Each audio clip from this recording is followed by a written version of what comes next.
ਅਸੀਂ ਜੇ ਅੰਦਾਜ਼ਾ ਲਾਈਏ ਵੀ ਕਿਸ ਲੈਵਲ ਦੇ ਉੱਤੇ Indian system the IT sector, ਉਹਨਾਂ ਦਾ ਕਿੰਨੇ ਲੋਕ ਉਹਨਾਂ ਨੇ ਸੋਸ਼ਲ ਮੀਡੀਆ ਤੇ ਬਿਠਾਏ ਹੋਏ ਨੇ। ਉਹਨਾਂ ਨੇ ਮੁਸਲਮਾਨਾਂ ਦੇ ਨਾਂ ਦੀਆਂ ਆਈਡੀਜ਼ ਜਾਲੀ ਫੇਕ ਬਣਾਈਆਂ ਹੋਈਆਂ, ਜੱਟ ਨੇਮਸ ਦੀਆਂ ਬਣਾਈਆਂ ਹੋਈਆਂ। ਤੁਸੀਂ ਕੋਈ ਡਿਬੇਟ ਦੇਖੋਗੇ, ਮਕਸਦ ਉਹਨਾਂ ਦਾ ਤੁਹਾਨੂੰ ਨਾ ਸਿਰਫ ਬਦਨਾਮ ਕਰਨਾ, ਡਿਸਟਰੈਕਟ ਕਰਨਾ।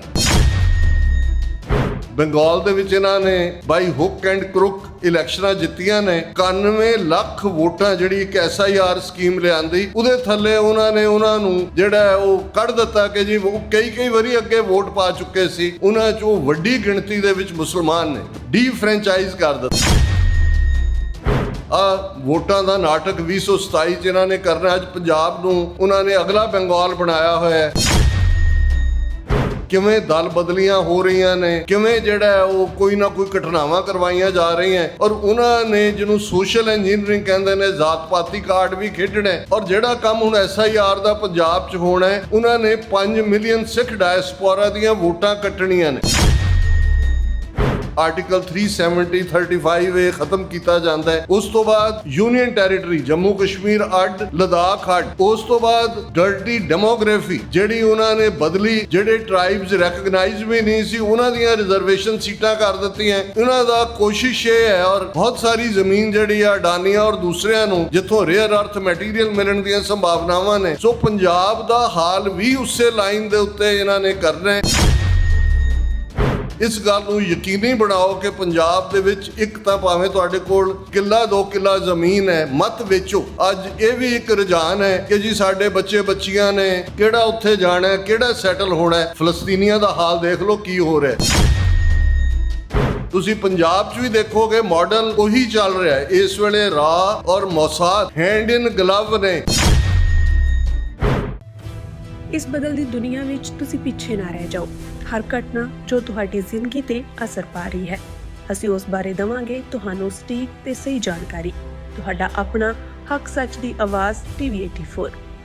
TV84 ਦੇ ਨਾਲ ਜੁੜਨ ਲਈ ਆਪਣਾ ਫੋਨ ਚੁੱਕੋ ਤੇ ਐਪ ਸਟੋਰ ਵਿੱਚ ਜਾ ਕੇ ਡਾਊਨਲੋਡ ਕਰੋ TV84 ਦੀ ਨਵੀਂ ਐਪ। ਇਸ ਐਪ ਤੇ ਤੁਸੀਂ ਦੇਖ ਸਕਦੇ ਹੋ 24 ਘੰਟੇ TV84 ਦਾ ਲਾਈਵ ਚੈਨਲ ਅਤੇ ਨਾਲ ਹੀ ਪੰਜ ਪੰਜਾਬ ਅਤੇ ਦੁਨੀਆ ਭਰ ਦੀਆਂ ਅਹਿਮ ਖਬਰਾਂ।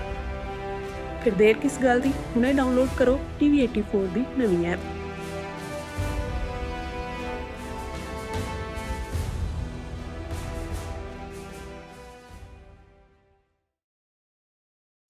ਦਿਲੋਂ ਮੁਹੱਬਤ ਜਿਨ ਸਹੀ ਸੱਚਿਆ, ਜਿਨ ਮਨ ਹੋਰ ਮੁਖ ਹੋਰ ਸੇ ਕਾਂਡੇ ਕੱਚਿਆ।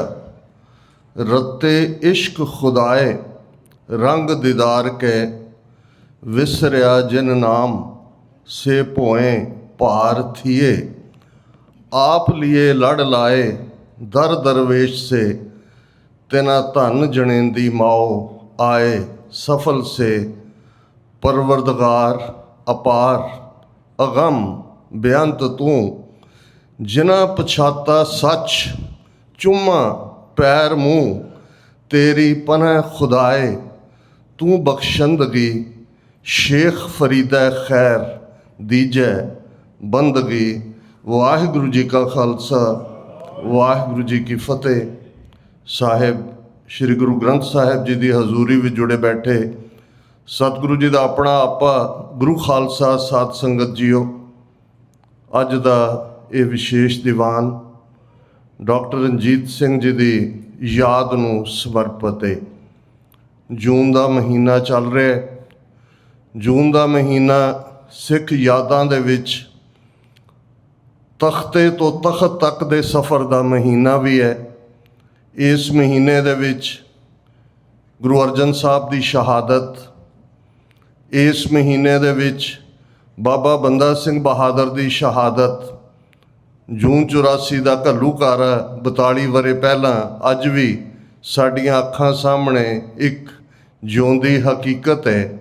ਤੇ 29 ਜੂਨ ਤੱਕ ਪਹੁੰਚਦੇ ਹਾਂ। ਮਹਾਰਾਜਾ ਰਣਜੀਤ ਸਿੰਘ ਜਿਹੜੇ 1839 ਦੇ ਵਿੱਚ ਇਸ ਦੁਨੀਆ ਨੂੰ ਅਲਵਿਦਾ ਕਹਿ ਗਏ, ਔਰ ਜਿਹੜਾ ਰਾਜ ਸਰਕਾਰੇ ਖਾਲਸਾ ਜੀਓ ਉਹਨਾਂ ਨੇ ਸਥਾਪਿਤ ਕੀਤਾ।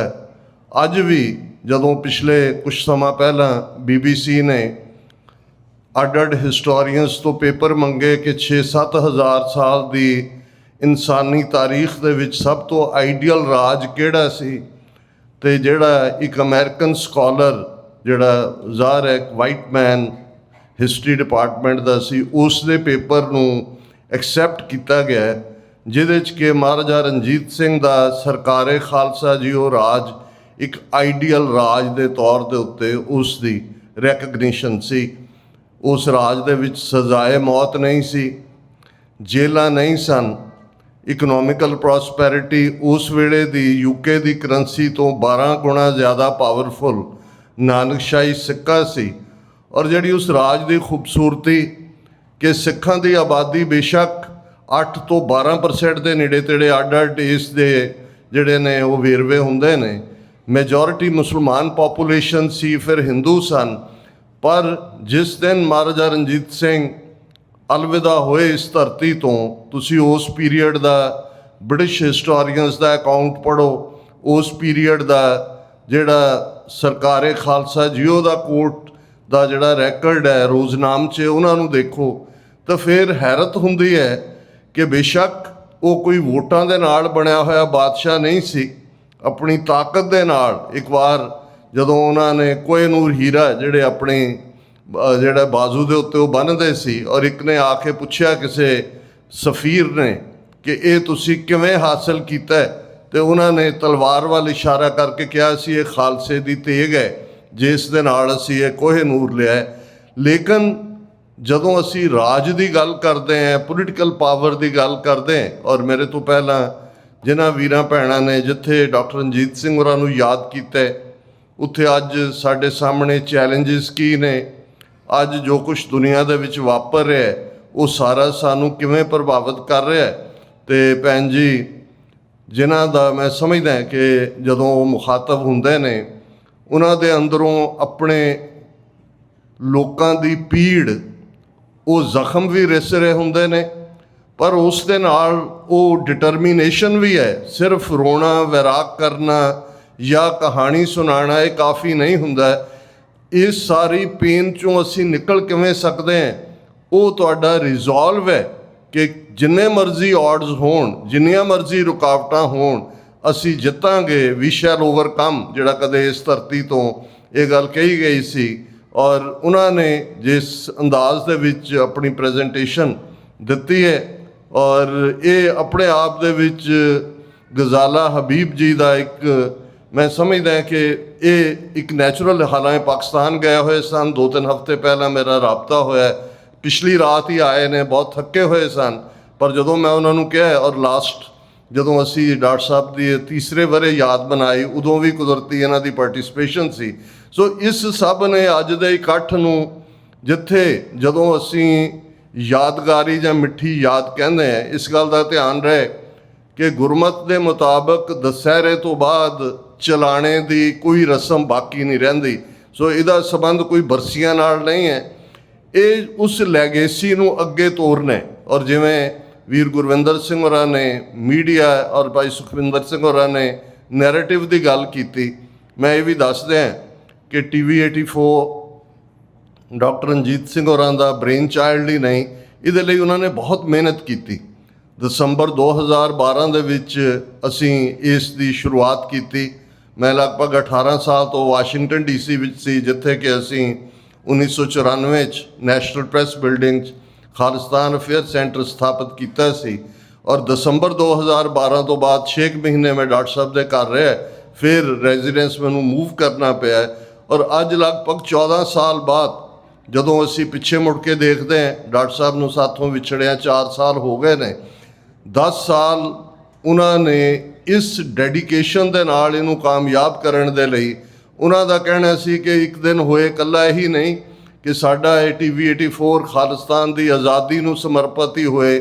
ਇਹ ਜਦੋਂ ਸਾਡਾ ਮੁਲਕ ਆਜ਼ਾਦ ਹੋਏ ਤੇ ਜਿਵੇਂ ਡੌਨ ਅਖਬਾਰ ਕਾਇਦੇ ਆਜ਼ਮ ਮੁਹੰਮਦ ਅਲੀ ਜਿਨ੍ਹਾਂ ਨੇ ਬਿਫੋਰ ਸ਼ੁਰੂ ਕੀਤਾ ਸੀ, ਅੱਜ ਵੀ ਡੌਨ ਪਾਕਿਸਤਾਨ ਦੇ ਵਿੱਚ ਚੱਲਦਾ ਹੈ, ਕਿ ਵੀ ਇਹ ਲੈਗੇਸੀ ਹੋਏ ਕਿ ਅਲਟੀਮੇਟਲੀ ਇਹ ਖਾਲਿਸਤਾਨ ਦਾ ਵੀ ਇੱਕ ਇੰਡੀਪੈਂਡੈਂਟ ਜਿਹੜਾ ਚੈਨਲ, ਔਰ ਉਹ ਅਕਸਰ ਅਲ ਜਜ਼ੀਰਾ ਦਾ ਜ਼ਿਕਰ ਕਰਦੇ ਸੀ ਕਿ ਕਿਵੇਂ ਅਲ ਜਜ਼ੀਰਾ ਦੀ ਹੋਂਦ ਨੇ ਨੈਰੇਟਿਵ ਬਦਲਿਆ, ਜੋ ਕੁਝ ਫਲਸਤੀਨੀਆਂ ਬਾਰੇ ਜਾਂ ਜਿਸ ਕਿਸਮ ਦੀ ਨੈਗੇਟਿਵਿਟੀ ਜਿਹੜੇ ਜ਼ਾਓਨਿਸਟ ਮੂਵਮੈਂਟ ਵਾਲੇ ਉਹ ਉਸ ਸਾਰੇ ਇਸ਼ੂ ਨੂੰ ਬਣਾਉਣ ਦੀ ਕੋਸ਼ਿਸ਼ ਕਰਦੇ ਸੀ। ਸੋ ਗੱਲ ਅਲਟੀਮੇਟਲੀ ਇੱਕ ਅਫਰੀਕਨ ਪ੍ਰੋਵਰਬ ਅਕਸਰ ਮੈਂ ਪੜ੍ਹਦਾ ਰਿਹਾ, ਜਿਸ ਦੇ ਵਿੱਚ ਸੀ ਕਿ ਸ਼ੇਰ ਤੇ ਸ਼ਿਕਾਰੀ ਦੀ ਲੜਾਈ ਦੇ ਵਿੱਚ ਕਿਉਂਕਿ ਸ਼ਿਕਾਰੀ ਜਿੱਤਦਾ ਤੇ ਕਹਾਣੀ ਜਿਹੜੀ ਆ ਉਹ ਸ਼ਿਕਾਰੀ ਲਿਖਦਾ ਹੈ ਕਿ ਦੇਖੋ ਮੇਰਾ ਮਚਾਨ ਕਿੰਨਾ ਉੱਚਾ ਸੀ, ਮੇਰਾ ਨਿਸ਼ਾਨਾ ਕਿੰਨਾ ਪੱਕਾ ਹੈ ਕਿ ਮੈਂ ਸ਼ੇਰ ਨੂੰ ਜਿਹੜਾ ਮਾਰਿਆ। ਪਰ ਜੇ ਸ਼ੇਰ ਜਿੱਤਿਆ ਹੁੰਦਾ ਤੇ ਫਿਰ ਨੈਰੇਟਿਵ ਸ਼ੇਰ ਦਾ ਹੁੰਦਾ ਕਿ ਭਾਈ ਮੇਰੇ ਕੋਲ ਤਾਂ ਕੋਈ ਬੰਦੂਕ ਵੀ ਨਹੀਂ ਸੀ, ਮੇਰੇ ਤਾਂ ਬਰਾਬਰ ਆ ਕੇ ਕੋਈ ਲੜਦਾ। ਜਦੋਂ ਮੈਂ ਮਹਾਰਾਜਾ ਰਣਜੀਤ ਸਿੰਘ ਦਾ ਜ਼ਿਕਰ ਕੀਤਾ, ਹਰੀ ਸਿੰਘ ਨਲਵਾ ਬਹੁਤ ਵੱਡੇ ਜਰਨੈਲ ਹੋਏ ਨੇ, ਉਹਨਾਂ ਦੇ ਆਲਮੋਸਟ ਕਮਾਂਡਰ ਇਨ ਚੀਫ ਸਨ, ਔਰ ਨਲਵਾ ਦਾ ਖਿਤਾਬ ਵੀ ਕਿਉਂਕਿ ਮਹਾਰਾਜਾ ਰਣਜੀਤ ਸਿੰਘ ਜਦੋਂ ਸ਼ਿਕਾਰ 'ਤੇ ਵੀ ਚੜ੍ਹਦੇ ਸੀ ਤੇ ਉਹਨਾਂ ਦਾ ਸੀ ਕਿ ਬਰਾਬਰ ਹੱਥੋਂ ਪਾਈ ਕਰਨੀ ਹੈ ਜਾਨਵਰ ਦੇ ਨਾਲ, ਔਰ ਤਲਵਾਰ ਦੇ ਨਾਲ ਹਰੀ ਸਿੰਘ ਨਲਵੇ ਨੇ ਸ਼ੇਰ ਦਾ ਸ਼ਿਕਾਰ ਕੀਤਾ ਸੀ। ਜਦੋਂ ਸ਼ੇਰ ਅਚਾਨਕ ਜੰਪ ਮਾਰ ਕੇ ਮਹਾਰਾਜਾ ਦੇ ਸਾਹਮਣੇ ਆਇਆ ਤੇ ਹਰੀ ਸਿੰਘ ਨਲਵਾ ਅੱਗੇ ਹੋਏ, ਨਲਵਾ ਲਫ਼ਜ਼ ਟਾਈਟਲ ਇਹ ਉਹਨਾਂ ਨੂੰ ਉਸ ਦਾ ਮਿਲਿਆ। ਲੇਕਿਨ ਅਲਟੀਮੇਟਲੀ ਕਿਉਂਕਿ ਸ਼ਿਕਾਰੀ ਦੇ ਕੋਲ ਬੰਦੂਕ ਹੈ, ਉਹ ਜੇਤੂ ਹੈ, ਤੇ ਸ਼ੇਰ ਦੀ ਬਹਾਦਰੀ ਜਾਂ ਸ਼ੇਰ ਦੀ ਦਹਾੜ ਜਾਂ ਸ਼ੇਰ ਦੀ ਸੁਰਮਗਤੀ ਉਹ ਕਿਤੇ ਵੀ ਜਿਹੜੀ ਹੈ ਉਹ ਦਰਜ ਨਹੀਂ ਹੁੰਦੀ। ਔਰ ਅੱਜ ਦੇ ਵਕਤ ਦੇ ਵਿੱਚ ਇਹ ਬਿਲਕੁਲ ਅਸੀਂ ਸਮਝਦੇ ਹਾਂ ਕਿ ਜੀ ਅੱਜ ਸੋਸ਼ਲ ਮੀਡੀਆ ਦਾ ਜ਼ਮਾਨਾ, ਜਿੰਨੇ ਪਲੇਟਫਾਰਮ ਨੇ ਤੇ ਇਹਨਾਂ 'ਚ ਕੌਣ ਬੈਠੇ ਲੱਗਦੇ ਨੇ। ਤੁਸੀਂ ਹੈਰਾਨ ਹੋਵੋਗੇ, ਅਸੀਂ ਬੇਸ਼ੱਕ TV84 ਸ਼ੁਰੂਆਤ ਤੋਂ ਆਲਮੋਸਟ 6 ਸਾਲ ਬਾਅਦ YouTube ਦੇ ਉੱਤੇ ਉਸ ਦੀ ਸ਼ੁਰੂਆਤ ਕੀਤੀ। ਇਸ ਵੇਲੇ ਸਾਡੇ 2,96,000 YouTube ਸਬਸਕ੍ਰਾਈਬਰ ਹੈ, ਲੇਕਿਨ ਇੰਡੀਆ ਦੇ ਵਿੱਚ ਤਾਂ ਉਹਨਾਂ ਨੇ ਬਲੌਕ ਕੀਤਾ ਹੀ ਹੋਇਆ ਪਿਛਲੇ ਕਈ ਸਾਲਾਂ ਤੋਂ, ਡੀਮੋਨੀਟਾਈਜ਼ ਕੀਤਾ ਹੋਇਆ। ਜੇ ਇੰਨਾ ਸਬਸਕ੍ਰਾਈਬਰ ਬੇਸ ਕਿਸੇ ਹੋਰ ਦਾ ਹੋਏ ਤਾਂ ਲਗਭਗ $18,000 ਜਿਹੜੇ ਨੇ ਉਹ YouTube ਤੋਂ ਆਉਣੇ ਚਾਹੀਦੇ ਨੇ। ਪਰ ਆ ਪਿਛਲੇ 7 ਜੂਨ ਨੂੰ ਗੁਰਦੁਆਰਾ ਰਿਚਮੰਡ ਹਿੱਲ ਕਲਚਰਲ ਸੁਸਾਇਟੀ ਘੱਲੂਘਾਰਾ ਦਿਵਸ ਸੀ। ਮੈਂ ਤਾਂ ਜਿਹੜਾ ਉਹ ਸੈਨ ਫਰਾਂਸਿਸਕੋ ਸੀ ਕਿਉਂਕਿ ਉੱਥੇ ਫਰੀडम ਮਾਰਚ ਸੀ, ਲੇਕਿਨ ਸਾਡੀ ਟੀਮ ਨੇ ਕਵਰ ਕੀਤਾ। ਨੈਕਸਟ ਡੇ ਅਸੀਂ 3 ਘੰਟੇ ਦੀ ਜਿਹੜੀ ਸਾਰੇ ਸਮਾਗਮ ਦੀ ਕਾਰਵਾਈ ਸੀ ਉਹ ਚਲਾਈ। ਵਿਦਿਨ 24 ਆਵਰਸ ਉਹਨਾਂ ਨੇ ਸਾਡੇ 'ਤੇ ਸਟ੍ਰਾਈਕ ਮਾਰਿਆ, ਜਿਹਨੂੰ ਚੈਨਲ ਨੂੰ ਆਫ ਕਰਨਾ ਹੁੰਦਾ ਹੈ ਕਿ ਜੀ ਤੁਸੀਂ ਕਮਿਊਨਿਟੀ ਗਾਈਡਲਾਈਨਸ ਵਾਇਓਲੇਟ ਕੀਤੀਆਂ, ਤੁਸੀਂ ਵਾਇਲੈਂਸ ਨੂੰ ਪ੍ਰਮੋਟ ਕੀਤਾ। ਹੁਣ ਘੱਲੂਘਾਰਾ ਲਫ਼ਜ਼ ਜਦੋਂ ਅਜੇ ਲਫ਼ਜ਼ ਜੈਨੋਸਾਈਡ, ਐਥਨਿਕ ਕਲੀਨਜ਼ਿੰਗ ਜਾਂ ਹੋਲੋਕਾਸਟ ਇਹ ਲਫ਼ਜ਼ ਘੜੇ ਵੀ ਨਹੀਂ ਸੀ ਗਏ 18ਵੀਂ ਸਦੀ 'ਚ ਘੱਲੂਘਾਰਾ, ਔਰ ਅਸੀਂ ਘੱਲੂਘਾਰਾ 84 ਸ਼ਬਦ ਹੀ ਇਸਤੇਮਾਲ ਕਰਦੇ ਹਾਂ। ਮੈਨੂੰ ਹਮੇਸ਼ਾ ਹੁੰਦਾ ਵੀ ਜਦੋਂ ਸਿਆਣੇ ਪੜ੍ਹੇ ਲਿਖੇ ਆਪਰੇਸ਼ਨ ਬਲੂ ਸਟਾਰ ਕਹਿਣਗੇ ਜਾਂ ਇਹ ਬਿਲਕੁਲ ਉਹ ਤੁਸੀਂ ਦੁਸ਼ਮਣ ਦਾ ਨੈਰੇਟਿਵ ਲੈ ਰਹੇ ਹੋ, ਅਸੀਂ ਉਸ ਨੂੰ ਘੱਲੂਘਾਰਾ ਹਫ਼ਤਾ ਕਹਿੰਦੇ ਹਾਂ। ਲੇਕਿਨ ਇਹਨੂੰ ਵੀ ਉਹਨਾਂ ਨੇ ਜਿਹੜਾ YouTube ਜਾਂ Facebook ਜਾਂ ਮੈਟਾ ਜਾਂ ਇਹਨਾਂ ਨੇ ਜਿਹੜਾ ਆਪਣਾ ਐਲਗੋਰਿਦਮ ਬਣਾਇਆ ਹੋਇਆ, ਉਹਨਾਂ ਨੇ ਇਸ ਨੂੰ ਟੈਰਰਿਜ਼ਮ ਦੇ ਨਾਲ ਜੋੜਿਆ ਹੋਇਆ। ਹਾਲਾਤ ਇਹ ਨੇ ਕਿ ਕਿਵੇਂ ਅਸੀਂ ਟਾਈਟ ਰੋਪ ਵਾਕ ਕਰਦੇ ਹਾਂ ਆਪਣੀ ਗੱਲ ਕਹਿਣ ਦੇ ਲਈ ਕਿ ਭਾਈ ਗੱਲ ਆਪਣੇ ਲੋਕਾਂ ਤੱਕ ਪਹੁੰਚੇ, ਪਰ ਅਫਸੋਸ ਇਸ ਗੱਲ ਦਾ ਹੁੰਦਾ ਹੈ ਦੂਸਰਿਆਂ ਨੂੰ ਕਹਿਣਾ ਜਾਂ ਸਮਝਾਉਣਾ। ਜਿਵੇਂ ਭਾਈ ਸੁਖਵਿੰਦਰ ਸਿੰਘ ਉਹਨਾਂ ਨੇ ਮੈਂਸ਼ਨ ਕੀਤਾ ਹੈ 4 ਜੂਨ ਨੂੰ US ਸੈਨੇਟ ਦੇ ਵਿੱਚ ਜਿੱਥੇ ਅਮਰੀਕਨ ਡੈਕਲੇਰੇਸ਼ਨ ਆਫ ਇੰਡੀਪੈਂਡੈਂਸ ਦੀ 250ਵੀਂ ਯਾਦ ਮਨਾਈ ਗਈ, ਉਸ ਨੂੰ ਸਮਰਪਿਤ ਅਰਦਾਸ ਸੀ। ਘੱਲੂਘਾਰਾ 84 ਦੇ ਸ਼ਹੀਦਾਂ ਦੀ ਯਾਦ ਨੂੰ ਵੀ ਸਮਰਪਿਤ ਅਰਦਾਸ ਸੀ। ਤੇ ਜਿਵੇਂ ਡਾਕਟਰ ਹਰਦਮ ਸਿੰਘ ਆਜ਼ਾਦ ਨੇ ਕਿਹਾ ਕਿ ਜਦੋਂ ਅਸੀਂ ਇਸ ਮੁਲਕ ਦੇ ਫਾਊਂਡਿੰਗ ਫਾਦਰਸ ਦੀ ਗੱਲ ਕਰਦੇ ਹਾਂ, ਡੈਕਲੇਰੇਸ਼ਨ ਆਫ ਇੰਡੀਪੈਂਡੈਂਸ ਦੀ ਗੱਲ ਕਰਦੇ ਹਾਂ, ਆਲ ਮੈਨ ਆਰ ਕ੍ਰੀਏਟਿਡ ਇਕੁਅਲ, ਸੋਵਰਨਿਟੀ ਰੱਬ ਚੋਂ ਨਿਕਲਦੀ ਹੈ, ਕਉ ਹਰ ਸਮਾਨ ਨਹੀਂ ਰਾਜਾ। ਇਹ ਜੋ ਭੂਪਤ ਦਿਵਸ ਚਾਰ ਕੇ ਝੂਠੇ ਕਰਤ ਦਿਵਾਜਾ, ਸੋਵਰਨ ਰੱਬ ਹੈ। ਇਹੀ ਅਮਰੀਕਨ ਡੈਕਲੇਰੇਸ਼ਨ ਸੀ ਕਿ ਭਾਈ ਉਸ ਰੱਬ ਨੇ ਜਿਹਨੇ ਇਹ ਕਾਇਨਾਤ ਪੈਦਾ ਕੀਤੀ ਹੈ, ਉਸਨੇ ਕੋਈ ਊਚ ਨੀਚ, ਕੋਈ ਉੱਚਾ ਨੀਵਾਂ, ਕੋਈ ਚਿੱਟਾ ਕਾਲਾ ਪੀਲਾ, ਕੋਈ ਇਸ ਬਿਆਸ ਦੇ ਉੱਤੇ ਕੋਈ ਡਿਸਕ੍ਰਿਮੀਨੇਸ਼ਨ ਨਹੀਂ ਕੀਤੀ। ਸੋ ਸਾਡਾ ਵੈਲਿਊ ਸਿਸਟਮ ਪੈਰਲਲ ਰਨ ਹੁੰਦਾ ਹੈ। ਔਰ ਉਸ ਤੋਂ ਬਾਅਦ ਜਿਹੜਾ ਸਮਾਗਮ ਅਸੀਂ ਕੈਪੀਟਲ ਹਿੱਲ ਦੇ ਉੱਤੇ ਹੀ ਰੱਖਿਆ ਹੈ, ਬਹੁਤ ਸਾਰੇ ਕਾਂਗਰਸਮੈਨ, ਮੈਜੋਰਿਟੀ ਲੀਡਰ ਦੂਸਰੇ ਆਏ, ਲੇਕਿਨ ਗੱਲ ਅਲਟੀਮੇਟਲੀ ਅਸੀਂ ਜੇ ਅੰਦਾਜ਼ਾ ਲਾਈਏ ਵੀ ਕਿਸ ਲੈਵਲ ਦੇ ਉੱਤੇ Indian system the IT sector, ਉਹਨਾਂ ਦਾ ਕਿੰਨੇ ਲੋਕ ਉਹਨਾਂ ਨੇ ਸੋਸ਼ਲ ਮੀਡੀਆ 'ਤੇ ਬਿਠਾਏ ਹੋਏ ਨੇ।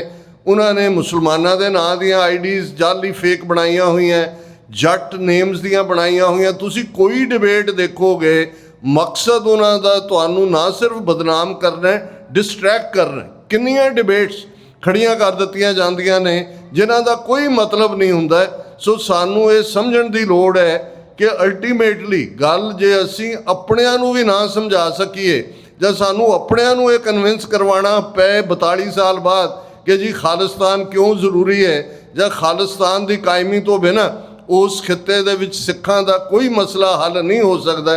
ਤੇ ਇਹ ਮੈਨੂੰ ਜਿਹੜਾ ਇੱਕ ਸਟੇਜ ਸੀ ਕਿ ਤੁਸੀਂ ਆਰਗੂਮੈਂਟ ਕਰਦੇ ਸੀ ਕਿ ਭਾਈ ਅਸੀਂ ਲਗਭਗ 175 ਸਾਲ ਪਹਿਲਾਂ 1849 ਤੱਕ ਇੱਕ ਸੋਵਰਨ ਮੁਲਕ ਸੀ, 2 ਲੱਖ ਮੁਰੱਬਾ ਮੀਲ ਤੋਂ ਜ਼ਿਆਦਾ ਸਾਡੇ ਉਸ ਰਾਜ ਦੀਆਂ ਹੱਦਾਂ ਦਰਾਏ ਖੈਬਰ ਤੋਂ ਲੈ ਕੇ ਤੇ ਇੱਧਰ ਲਦਾਖ ਤੱਕ, ਗਿਲਗਿਤ ਬਾਲਿਸਤਾਨ ਤੱਕ, ਦੂਸਰੇ ਪਾਸੇ ਸ਼ਿਕਾਰਪੁਰ ਸਿੰਧ ਤੋਂ ਲੈ ਕੇ ਸਤਲੁਜ ਦੇ ਪੈਰਾਂ ਤੱਕ ਸਨ। ਔਰ ਉਹ ਰਾਜ ਜਿਸ ਨੂੰ ਇੱਕ ਆਈਡੀਅਲ ਰਾਜ ਦੇ ਤੌਰ 'ਤੇ ਇੰਟਰਨੈਸ਼ਨਲ ਰੈਕਗਨੀਸ਼ਨ ਹੈ, ਤੇ ਉਹ ਕੌਮ ਜਿਹੜੀ 98 ਸਾਲ ਅੰਗਰੇਜ਼ ਪੰਜਾਬ ਦੇ ਉੱਤੇ ਜਿਹੜਾ ਕਾਬਜ਼ ਰਿਹਾ, ਜਦੋਂ ਕਿ ਰੈਸਟ ਆਫ ਇੰਡੀਆ 'ਤੇ ਉਹਨਾਂ ਨੇ 200 ਸਾਲ ਰਾਜ ਕੀਤਾ ਹੈ। ਪਲਾਸੀ ਦੀ ਲੜਾਈ 1757 ਔਰ ਬਾਕਸਰ ਦੀ ਲੜਾਈ ਤੋਂ ਬਾਅਦ ਉਹ ਬੈਠੇ। 98 ਸਾਲਾਂ ਦੇ ਪੀਰੀਅਡ 'ਚ ਵੀ ਮੌਲਾਨਾ ਅਬੁਲ ਕਲਾਮ ਆਜ਼ਾਦ ਜਿਹੜੇ ਬੜੇ ਵੱਡੇ ਕਾਂਗਰਸ ਦੇ ਲੀਡਰ ਸਨ, ਹਾਲਾਂ ਉਹ ਕਾਂਗਰਸ ਸ਼ੋ ਬॉय ਸੀ ਔਰ ਉਸ ਵਿਚਾਰਧਾਰਾ ਵਾਲੇ ਸੀ ਜਿਹੜੇ ਕਿ ਪਾਕਿਸਤਾਨ ਦੀ ਵਿਚਾਰਧਾਰਾ ਦੇ ਉਲਟ ਜਾਮੀਆ ਮਿਲੀਆ ਇਸਲਾਮੀਆ ਯੂਨੀਵਰਸਿਟੀ ਜਿਹੜੀ ਦਿੱਲੀ 'ਚ ਹੈ ਔਰ ਇੱਕ ਪਾਸੇ ਅਲੀਗੜ੍ਹ ਯੂਨੀਵਰਸਿਟੀ, ਉਹ ਸਮਝਦੇ ਸੀ ਮੌਲਾਨਾ ਆਜ਼ਾਦ ਜਾਂ ਦੂਸਰੇ ਕਿ ਸ਼ਾਇਦ ਇਹ ਜਿਹੜਾ ਸੈਕੂਲਰਿਜ਼ਮ ਗਾਂਧੀ ਨਹਿਰੂ ਦੂਜੇ ਕਰ ਰਹੇ ਨੇ ਇਸ ਦੇ ਵਿੱਚ ਸਾਡੇ ਹੱਕ ਮਹਿਫੂਜ਼ ਨੇ। ਲੇਕਿਨ ਅਲਟੀਮੇਟਲੀ ਜਦੋਂ ਉਹਨਾਂ ਨੇ ਆਪਣੀ ਆਟੋਬਾਇਓਗ੍ਰਾਫੀ ਵੀ ਲਿਖੀ, ਕੁਛ ਪੇਜ ਉਹਨਾਂ ਨੇ ਕਿਹਾ ਸੀ ਮੇਰੇ ਮਰਨ ਤੋਂ 20 ਸਾਲ ਬਾਅਦ ਜਿਹੜਾ ਉਹ ਪਬਲਿਸ਼ ਕਰਨਾ, ਹਾਲਾਂ ਉਹ ਵੀ ਬਦਲ ਦਿੱਤੇ ਗਏ। ਪਰ ਉਹਨਾਂ ਨੇ ਵੀ ਜਦੋਂ ਆਪਣੀਆਂ ਲਿਖਤਾਂ ਦੇ ਵਿੱਚ ਡੇਟਾ ਦਿੱਤਾ 80% ਤੋਂ ਜ਼ਿਆਦਾ ਜਿਹੜੀਆਂ ਕੁਰਬਾਨੀਆਂ ਨੇ, ਤੁਸੀਂ ਕਾਲੇ ਪਾਣੀ ਜਾਣ ਵਾਲਿਆਂ ਦੀ ਗਿਣਤੀ ਦੇਖ ਲਓ, ਅੱਜ ਵੀ ਉਹਨੂੰ ਪੋਰਟ ਬਲੇਅਰ ਏਅਰਪੋਰਟ ਦਾ ਨਾਂ ਉਸ ਸਾਵਰਕਰ ਦੇ ਨਾਂ 'ਤੇ ਰੱਖਿਆ ਜਿਹਨੂੰ ਵੀਰ ਸਾਵਰਕਰ ਕਹਿੰਦੇ ਨੇ। ਉਹਨੂੰ 12 ਵਾਰ ਔਨ ਰੈਕਰਡ ਹੈ ਉਹਦੀਆਂ ਚਿੱਠੀਆਂ ਕਿ ਉਹਨੇ ਮਾਫੀ ਮੰਗ ਕੇ ਉਹ ਜੇਲ੍ਹ 'ਚੋਂ ਬਾਹਰ ਆਉਂਦਾ ਰਿਹਾ ਔਰ ਸਰਕਾਰੀ ਵਜ਼ੀਫਾ ਵੀ ਲੈਂਦਾ ਰਿਹਾ। ਪਰ ਹਕੂਮਤ ਇਹਨਾਂ ਦੀ ਹੈ, ਸਾਵਰਕਰ ਵੀਰ ਹੈ ਨਾ। ਅੱਜ ਸਿੱਖਾਂ ਦੀ ਕੁਰਬਾਨੀ ਦਾ ਜ਼ਿਕਰ ਤਾਂ ਕੀ ਕਰਨਾ ਹੈ। ਜਿਹੜੀ ਗੱਲ ਕਾਇਦੇ ਆਜ਼ਮ ਨੇ ਆਪਣੇ ਉਹਨਾਂ ਮੁਸਲਮਾਨ ਭਰਾਵਾਂ ਨੂੰ ਕਹੀ ਸੀ ਜਿਹੜੇ ਕਿ ਪਾਕਿਸਤਾਨ ਦੀ ਖਿਲਾਫਤ ਕਰਦੇ ਸੀ ਕਿ ਤੁਹਾਨੂੰ ਅਜੇ ਸਮਝ ਨਹੀਂ ਹੈ, ਤੁਸੀਂ ਜਿਸ ਸਿਸਟਮ 'ਚ ਜਾ ਰਹੇ ਹੋ ਤੁਹਾਨੂੰ ਹਰ ਗਲੀ ਦੇ ਮੋੜ ਦੇ ਉੱਤੇ ਸਾਬਤ ਕਰਨਾ ਪਏਗਾ ਕਿ ਤੁਸੀਂ ਦੇਸ਼ ਭਗਤ ਹੋ, ਤੁਸੀਂ ਪੈਟਰੀਓਟ ਹੋ। ਅੱਜ 20 ਮਿਲੀਅਨ ਤੋਂ ਜ਼ਿਆਦਾ ਮੁਸਲਮਾਨਾਂ ਦਾ, 20 ਕਰੋੜ ਤੋਂ ਜ਼ਿਆਦਾ ਮੁਸਲਮਾਨਾਂ ਦਾ ਹਾਲ ਭਾਰਤ ਦੇ ਵਿੱਚ ਕੀ ਕੀਤਾ ਹੈ। ਇਕੱਲਾ ਬਾਬਰੀ ਮਸਜਿਦ ਨੂੰ ਮੰਦਰ ਨਹੀਂ ਬਣਾਇਆ, ਕੋਈ ਦਿਨ ਐਸਾ ਨਹੀਂ ਹੈ। ਬੰਗਾਲ ਦੇ ਵਿੱਚ ਇਹਨਾਂ ਨੇ ਬਾਈ ਹੁੱਕ ਐਂਡ ਕਰੁਕ ਇਲੈਕਸ਼ਨਾਂ ਜਿੱਤੀਆਂ ਨੇ। 91 ਲੱਖ ਵੋਟਾਂ ਜਿਹੜੀ ਇੱਕ SIR ਸਕੀਮ ਲਿਆਂਦੀ, ਉਹਦੇ ਥੱਲੇ ਉਹਨਾਂ ਨੂੰ ਜਿਹੜਾ ਉਹ ਕੱਢ ਦਿੱਤਾ ਕਿ ਜੀ ਉਹ ਕਈ ਵਾਰੀ ਅੱਗੇ ਵੋਟ ਪਾ ਚੁੱਕੇ ਸੀ। ਉਹਨਾਂ 'ਚੋਂ ਵੱਡੀ ਗਿਣਤੀ ਦੇ ਵਿੱਚ ਮੁਸਲਮਾਨ ਨੇ, ਕਿਉਂਕਿ ਵੈਸਟ ਬੰਗਾਲ 'ਚ ਲਗਭਗ 35% ਪਾਪੂਲੇਸ਼ਨ ਮੁਸਲਮਾਨਾਂ ਦੀ ਹੈ। ਡੀਫਰੈਂਚਾਈਜ਼ ਕਰ ਦਿੱਤਾ ਔਰ ਪੰਜਾਬ ਦੇ ਹਵਾਲੇ ਨਾਲ ਵੀ ਮੈਂ ਕਹਿਣਾ ਚਾਹੁੰਦਾ, ਇੱਕ ਪਾਸੇ ਤਾਂ ਉਹ ਬਾਗੀ ਨੇ ਜਿਨ੍ਹਾਂ ਨੇ ਅਖੀਰਲੇ ਸਾਹ ਤੱਕ ਲੜਨਾ, ਅਸੀਂ ਆਜ਼ਾਦ ਮੁਲਕ ਦੇ ਵਿੱਚ ਹੀ ਜਾਵਾਂਗੇ।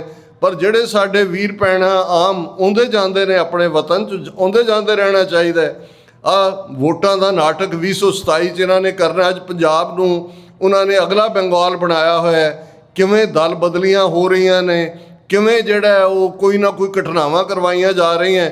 ਔਰ ਉਹਨਾਂ ਨੇ ਜਿਹਨੂੰ ਸੋਸ਼ਲ ਇੰਜੀਨੀਅਰਿੰਗ ਕਹਿੰਦੇ ਨੇ, ਜ਼ਾਤ ਪਾਤੀ ਕਾਰਡ ਵੀ ਖੇਡਣਾ। ਔਰ ਜਿਹੜਾ ਕੰਮ ਹੁਣ SIR ਦਾ ਪੰਜਾਬ 'ਚ ਹੋਣਾ ਹੈ, ਉਹਨਾਂ ਨੇ 5 ਮਿਲੀਅਨ ਸਿੱਖ ਡਾਇਸਪੋਰਾ ਦੀਆਂ ਵੋਟਾਂ ਕੱਟਣੀਆਂ ਨੇ। ਸੋ ਇੱਕ ਮੈਂ ਜ਼ਰੂਰ ਗੁਜ਼ਾਰਿਸ਼ ਕਰਾਂਗਾ ਕਿ ਤੁਹਾਡੇ ਜਦੋਂ ਹੀ ਇਹ SIR ਸ਼ੁਰੂ ਹੁੰਦਾ ਹੈ, ਜਿਹੜੇ ਤੁਹਾਡੇ 'ਚੋਂ ਆਉਂਦੇ ਜਾਂਦੇ ਨੇ ਪੰਜਾਬ ਜਾਓ, ਮੇਕ ਸ਼ੋਰ ਕਰੋ ਤੁਹਾਡੀ ਵੋਟ ਉੱਥੇ ਸੁਰੱਖਿਅਤ ਹੋਏ। ਕਿਉਂਕਿ ਗੱਲ ਕਰ ਲਈਏ ਵੋਟ ਤੱਕ ਨਹੀਂ ਹੈ ਕਿ ਹਕੂਮਤ ਕਿਹਦੀ ਬਣੇਗੀ ਕਿਹਦੀ ਨਹੀਂ, ਉਹਦੇ 'ਚੋਂ ਸਾਡੇ ਲਈ ਕੁਛ ਨਹੀਂ ਨਿਕਲਣਾ ਹੈ। ਅਲਟੀਮੇਟਲੀ ਤੁਸੀਂ ਜਿਹੜਾ ਕਿੱਲਾ 2 ਕਿੱਲਾ ਜ਼ਮੀਨ ਤੁਹਾਡੇ ਕੋਲ, ਤੁਸੀਂ ਆਪਣੇ ਬੱਚਿਆਂ ਦੇ ਨਾਮ ਵੀ ਟਰਾਂਸਫਰ ਨਹੀਂ ਕਰਵਾ ਸਕੋਗੇ ਕਿਉਂਕਿ ਤੁਸੀਂ ਨੌਨ ਐਂਟਿਟੀ ਬਣ ਜਾਓਗੇ। ਇਹ ਇਹਨਾਂ ਦੀ ਲਾਈਨ ਹੈ। ਔਰ ਜਿਹੜੀ ਵੱਡੀ ਗਿਣਤੀ ਦੇ ਵਿੱਚ ਡੈਮੋਗ੍ਰਾਫੀ ਬਦਲ ਰਹੇ ਨੇ, ਜੰਮੂ ਕਸ਼ਮੀਰ ਦਾ ਜਦੋਂ ਅਸੀਂ ਦੇਖਦੇ ਹਾਂ 5 ਅਗਸਤ 2019 ਨੂੰ ਆਰਟੀਕਲ 370-35 ਇਹ ਖਤਮ ਕੀਤਾ ਜਾਂਦਾ ਹੈ। ਉਸ ਤੋਂ ਬਾਅਦ ਯੂਨੀਅਨ ਟੈਰੀਟਰੀ ਜੰਮੂ ਕਸ਼ਮੀਰ ਅੱਡ, ਲਦਾਖ ਅੱਡ। ਉਸ ਤੋਂ ਬਾਅਦ ਡਰਟੀ ਡੈਮੋਗ੍ਰਾਫੀ ਜਿਹੜੀ ਉਹਨਾਂ ਨੇ ਬਦਲੀ, ਜਿਹੜੇ ਟਰਾਈਬਸ ਰੈਕਗਨਾਈਜ਼ ਵੀ ਨਹੀਂ ਸੀ ਉਹਨਾਂ ਦੀਆਂ ਰਿਜ਼ਰਵੇਸ਼ਨ ਸੀਟਾਂ ਕਰ ਦਿੱਤੀਆਂ। ਇਹਨਾਂ ਦਾ ਕੋਸ਼ਿਸ਼ ਇਹ ਹੈ, ਔਰ ਬਹੁਤ ਸਾਰੀ ਜ਼ਮੀਨ ਜਿਹੜੀ ਆ ਅਡਾਨੀਆਂ ਔਰ ਦੂਸਰਿਆਂ ਨੂੰ ਜਿੱਥੋਂ ਰੇਅਰ ਅਰਥ ਮਟੀਰੀਅਲ ਮਿਲਣ ਦੀਆਂ ਸੰਭਾਵਨਾਵਾਂ ਨੇ। ਸੋ ਪੰਜਾਬ ਦਾ ਹਾਲ ਵੀ ਉਸੇ ਲਾਈਨ ਦੇ ਉੱਤੇ ਇਹਨਾਂ ਨੇ ਕਰਨਾ ਹੈ। ਇਸ ਗੱਲ ਨੂੰ ਯਕੀਨੀ ਬਣਾਓ ਕਿ ਪੰਜਾਬ ਦੇ ਵਿੱਚ ਇੱਕ ਤਾਂ ਭਾਵੇਂ ਤੁਹਾਡੇ ਕੋਲ ਕਿੱਲਾ 2 ਕਿੱਲਾ ਜ਼ਮੀਨ ਹੈ, ਮਤ ਵੇਚੋ। ਅੱਜ ਇਹ ਵੀ ਇੱਕ ਰੁਝਾਨ ਹੈ ਕਿ ਜੀ ਸਾਡੇ ਬੱਚੇ ਬੱਚੀਆਂ ਨੇ ਕਿਹੜਾ ਉੱਥੇ ਜਾਣਾ, ਕਿਹੜਾ ਸੈਟਲ ਹੋਣਾ। ਫਲਸਤੀਨੀਆਂ ਦਾ ਹਾਲ ਦੇਖ ਲਓ ਕੀ ਹੋ ਰਿਹਾ। ਕਦੇ ਇਵੇਂ ਹੀ ਇਹ ਅਮੀਰ ਯਹੂਦੀਆਂ ਨੇ 6-6 ਗੁਣਾ ਪੈਸੇ ਦੇ ਕੇ ਜ਼ਮੀਨਾਂ ਖਰੀਦੀਆਂ ਸੀ, ਆਪਣਾ ਫੁੱਟ ਹੋਲਡ ਬਣਾਇਆ। ਜਦੋਂ ਕਿ 1914 ਤੋਂ 1918 ਤੱਕ ਫਸਟ ਵਰਲਡ ਵਾਰ ਤੋਂ ਬਾਅਦ ਮਿਡਲ ਈਸਟ ਜਿਹੜਾ ਆਟੋਮੈਨ ਅੰਪਾਇਰ ਦੇ ਥੱਲੇ 700-800 ਸਾਲ ਤੋਂ ਸੀ, ਉਹ ਨਿਕਲਿਆ with a notch of the pen. ਇਹਨਾਂ ਵੈਸਟਰਨ ਪਾਵਰਸ ਨੇ ਜਿਹੜਾ ਉਸ ਇਲਾਕੇ ਨੂੰ ਵੰਡਿਆ। ਲਬਨਾਨ ਫਰਾਂਸ ਨੂੰ ਮਿਲਿਆ, ਫਲਸਤੀਨ ਬ੍ਰਿਟਿਸ਼ਰਸ ਨੂੰ ਮਿਲਿਆ। ਇਵੇਂ ਹੀ ਇਹਨਾਂ ਨੇ ਵੰਡੇ ਔਰ ਹੌਲੀ ਜਿੱਥੇ 5% ਵੀ ਯਹੂਦੀ ਨਹੀਂ ਸੀ, ਹੌਲੀ ਇਹ ਵਿੱਚ ਵੰਡਣ ਲੱਗ ਗਏ। ਇਹਨਾਂ ਨੇ 4-4 ਗੁਣਾ ਕੀਮਤਾਂ ਦੇ ਕੇ ਜ਼ਮੀਨਾਂ ਖਰੀਦੀਆਂ, ਵੱਡੇ ਫਿਰ ਕਾਰਖਾਨੇ ਲਾਉਣੇ ਸ਼ੁਰੂ ਕੀਤੇ। ਫਿਰ ਯਕੀਨੀ ਬਣਾਇਆ ਵੀ ਕਿਸੇ ਵੀ ਫਲਸਤੀਨੀ ਨੂੰ ਉੱਥੇ ਮੁਲਾਜ਼ਮਤ ਨਹੀਂ ਦੇਣੀ। ਜਿਹੜੇ ਬਾਅਦ ਦੇ ਵਿੱਚ ਫਿਰ ਜਿਹੜੇ ਈਸਟਰਨ ਯੂਰਪ ਤੋਂ ਦੂਜੇ ਆਏ, ਤੁਸੀਂ ਪੰਜਾਬ 'ਚ ਵੀ ਦੇਖੋਗੇ ਮਾਡਲ ਉਹੀ ਚੱਲ ਰਿਹਾ ਹੈ। ਇਸ ਵੇਲੇ ਰਾਅ ਔਰ ਮੋਸਾਦ ਹੈਂਡ ਇਨ ਗਲਵ ਨੇ ਇਹ ਸਾਰੇ ਕ੍ਰਾਈਸਿਸ ਦੇ ਵਿੱਚ ਜੋ ਚੱਲ ਰਿਹਾ। ਅੱਜ ਅਸੀਂ ਹੋਪ ਕਰਦੇ ਹਾਂ, ਐਤਵਾਰ ਦਾ ਦਿਨ ਹੈ, ਈਰਾਨ ਕ੍ਰਾਈਸਿਸ ਜਾਂ ਜਿਹਨੂੰ ਵੈਸਟ ਏਸ਼ੀਆ ਕ੍ਰਾਈਸਿਸ ਕਿਹਾ ਜਾਂਦਾ ਹੈ। ਵੀ ਹੋਪ ਕਿ ਅੱਜ ਜਿਹੜਾ ਅਮਨ ਸਮਝੌਤਾ ਹੈ ਜਿਸ ਦੇ ਲਈ ਪਾਕਿਸਤਾਨ ਨੇ ਐਫਰਟ ਕੀਤਾ, ਉਸ ਨੂੰ ਜਿਹੜਾ ਇਸਲਾਮਾਬਾਦ ਜਿਹੜਾ ਉਹ ਮੈਮੋ ਆਫ ਅੰਡਰਸਟੈਂਡਿੰਗ ਵੀ ਕਿਹਾ ਜਾ ਰਿਹਾ, ਉਸ 'ਤੇ ਦਸਤਖਤ ਹੋ ਜਾਂਦੇ ਨੇ ਔਰ ਇਹ ਜਿਹੜਾ ਬੇਮਤਲਬ ਖੂਨ ਖਰਾਬਾ ਹੈ ਰੁਕਦਾ। ਪਰ ਇਹ ਇਤਿਹਾਸ ਸਬਕ ਹੁੰਦਾ ਹੈ। ਔਰ ਅਕਸਰ ਜਦੋਂ ਮੈਂ ਉਰਦੂ ਦਾ ਕਪਰੇਟ ਦੁਹਰਾਉਂਦਾ ਹੈ ਕਿ वो वक्त भी देखा तारीख की घड़ियों ने जब लम्हों ने खता की सदियों ने सज़ा पाई। ਕਈ ਵਾਰ ਕੌਮਾਂ ਦੀ ਜ਼ਿੰਦਗੀ 'ਚ ਉਹ ਮੌਕੇ ਆਉਂਦੇ ਨੇ ਅਸੀਂ ਗਵਾਇਆ। 47 ਦੌਰ 'ਚ ਸਾਡੀ ਅਕਾਲੀ ਲੀਡਰਸ਼ਿਪ ਮਾਸਟਰ ਤਾਰਾ ਸਿੰਘ ਦੀ ਕਮਾਂਡ ਥੱਲੇ ਸਮੇਂ ਦੀ ਹਾਣ ਦੀ ਨਹੀਂ ਹੋ ਸਕੀ। ਅਸੀਂ ਇੱਕ ਗੁਲਾਮੀ 'ਚੋਂ ਨਿਕਲ ਕੇ ਦੂਸਰੀ 'ਚ ਜਾ ਵੜੇ। ਜੰਮੂ ਕਸ਼ਮੀਰ ਵੀ ਸ਼ੇਖ ਅਬਦੁੱਲਾ ਜਿਹੜਾ ਆਪਣੇ ਆਪ ਨੂੰ ਨਹਿਰੂ ਦੇ ਬਰਾਬਰ ਦਾ ਇੰਟੈਲੈਕਚੁਅਲ ਵੀ ਸਮਝਦਾ ਸੀ, ਬੜੇ ਉਹ ਸੂਡੋ ਸੈਕੂਲਰ ਲੋਕਾਂ ਦੀਆਂ ਗੱਲਾਂ ਹੁੰਦੀਆਂ ਨੇ, ਉਹਨੇ ਵੀ ਜੋ ਅੱਜ ਜੰਮੂ ਕਸ਼ਮੀਰ ਦੇ ਲੋਕ ਭੁਗਤ ਰਹੇ ਨੇ ਉਸ ਦੌਰ ਦੀ ਲੀਡਰਸ਼ਿਪ ਦੀ ਗੱਲ ਹੈ। ਅੱਜ ਸਾਡੇ ਕੋਲ ਲਗਭਗ 80 ਸਾਲ ਬਾਅਦ ਸਾਡੇ ਯੋਧਿਆਂ ਨੇ, ਕਿਉਂਕਿ ਜੂਨ 84 ਦਾ ਘੱਲੂਘਾਰਾ ਮਹਿਜ਼ ਇੱਕ ਇੰਡੀਅਨ ਹਕੂਮਤ ਦਾ ਜਾਂ ਹਿੰਦੂ ਸਟੇਟ ਦਾ ਨੈਫੇਰੀਅਸ ਕਾਰਾ ਹੀ ਨਹੀਂ ਹੈ, ਇਹ ਸਾਡੇ ਯੋਧਿਆਂ ਦੀ ਬਹਾਦਰੀ ਦੀ ਦਾਸਤਾਨ ਵੀ ਹੈ।